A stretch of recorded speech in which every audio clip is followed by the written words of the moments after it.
think, boy, this chocolate would be so much better if it was in the shape of a thing/logo that I love. Or Mom, I want Insert character name here. chip chocolates on my cupcake. this week we made custom chocolates Chocolate from molds that we sculpted ourselves.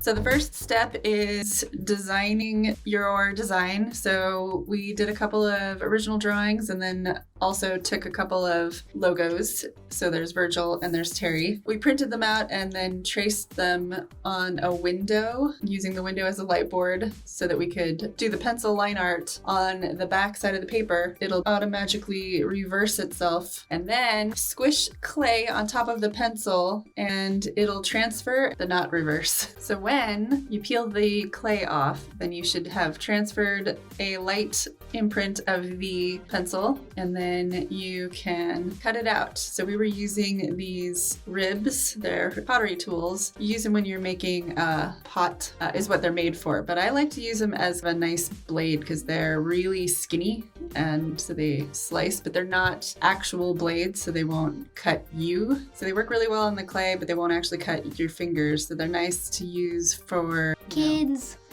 and you know, accident-prone grown-ups like me. I am making Virgil's logo. I am making Terry the Tortoise. and I'm making Hooty. Hooty from Owl House. The Again. second time that Hooty has appeared on this channel. He's a good shape. Simple. And annoying. Simple and annoying. Simple. So here we are cutting out the shapes and then sculpting on some little extras. So Virgil's logo is a storm cloud with a lightning bolt, and then Terry the Tortoise is of course our logo, and then Hooty is Hooty. Hooty is just Hooty. Mm-hmm. No other explanation needed.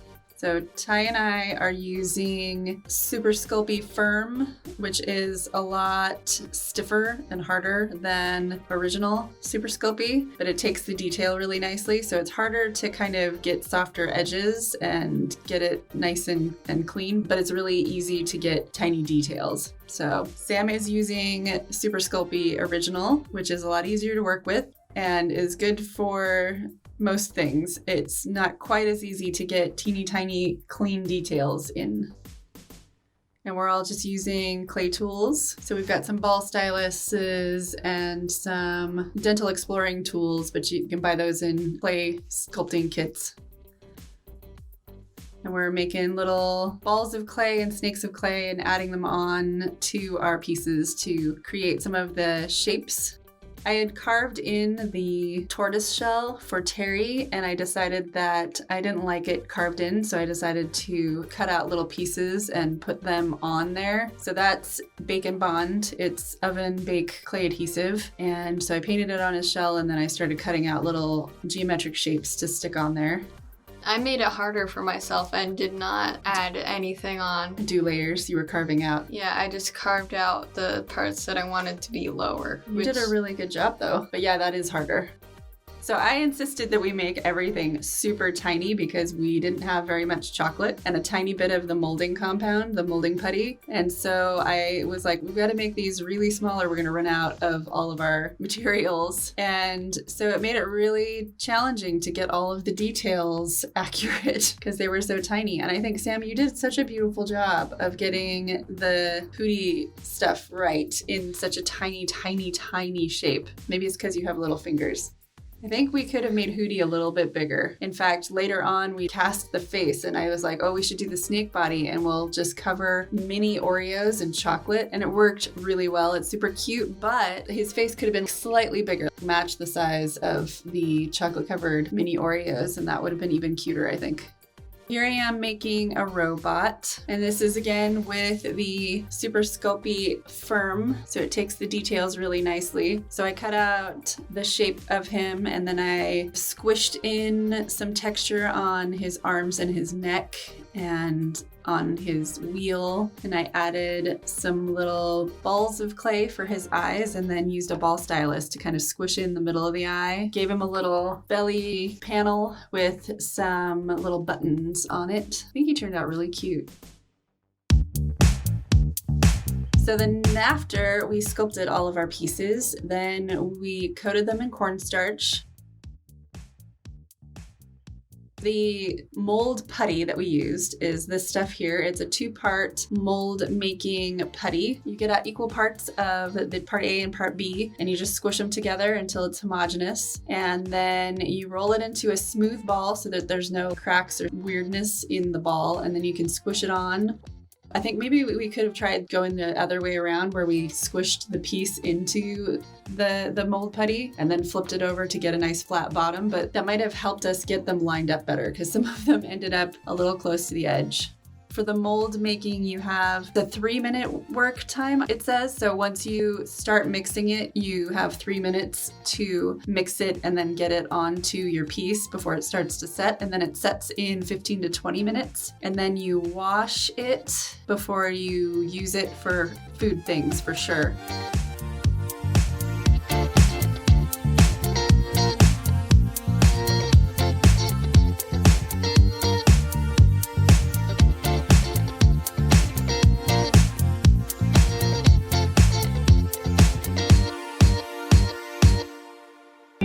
The first step in putting the chocolate into the molds is to melt the chocolate. So we were just using these small bowls and just sticking white chocolate and dark chocolate chips into these little bowls, just a handful at a time. And then I would microwave it for 30 seconds and they'd still look like they were whole. And then if I just mixed it around a little bit, they would totally become a nice smooth consistency. You got to be really careful with chocolate because if you overheat it, it breaks it and it gets all chunky and bumpy and crumbly and nasty. But I found if I did just 30 minutes and then I just stirred it until it was all homogeneous, it was a pretty good working time for our microwave. Every microwave is different, but that worked really well for us. So for Hooty, we put in the white chocolate for the eye highlight and then the top of the head with regular dark chocolate and also dark chocolate for his eyes, and then poured in a mix of white chocolate and dark chocolate for the rest of his head. And then for Virgil's logo, we used white chocolate for the lightning bolt and then purple chocolate for the cloud. We were using gel food colors, which aren't the best for using with chocolate. You're supposed to use oil-based food coloring, but we don't have oil-based. So the gel actually seemed to work pretty well. I read somewhere that you have to make sure that it's the same temperature as your chocolate, but I had pretty good luck with just the not too hot chocolate and room temperature gel food coloring, as long as I didn't add too much. With this green, I think I added too much and it got crumbly, but I just put in some more white chocolate chips and then heated it up again and then stirred the not broken chocolate in, and it seemed to kind of repair it. We tried a couple of different methods of putting the chocolate into the molds. So some of them, I just poured it into the middle and then tapped it on the counter until it filled in the edges. And some of those chocolate didn't make it all the way into the recesses. So then I started painting it into all of the little cracks and crevices before I poured it in, and that seemed to work a little better. You have to tap it on the counter to get the bubbles out. Otherwise, there will always be air trapped in the little nooks and crannies. This was Hooty. A couple of the Hooties lost their beaks, so I made beaks with some chocolate and I just kind of pulled them up and waited until they got cool enough that it would just make that beak shape. And ta-da! Hooty's yelling at us. Boy, the whites of his eyes on that one got a little crazy.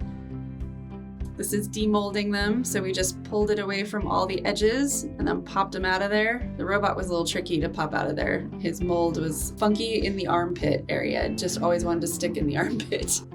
And then for our logo, for Terry, our logo is round and in the sky, and then Terry's flying through the sky. So we made these Oreo lollipops with blue chocolate, and then we stuck Terry on there with some more chocolate and made little chocolate Oreo logos. So cute. The one sort of looks like I scraped at it with a knife because I scraped at it with a knife because I put clouds on it, and then I decided that I didn't like the clouds, so I took them off and just left it sky. What are you doing here, Sam? I'm adding the glitter dust. Yeah, so it's edible luster dust, and if we got a little bit on a brush and just dry brushed it over, it would kind of highlight all the edges. What are you doing here? I'm painting Hooty's beak. So here they are all finished. We've got our little robots, and you can stick them on the tops of cupcakes. These are Play-Doh cupcakes, but it's just for demonstration purposes. And there's the Hooties on top of a stack of chocolate-covered mini Oreos. Those look delicious.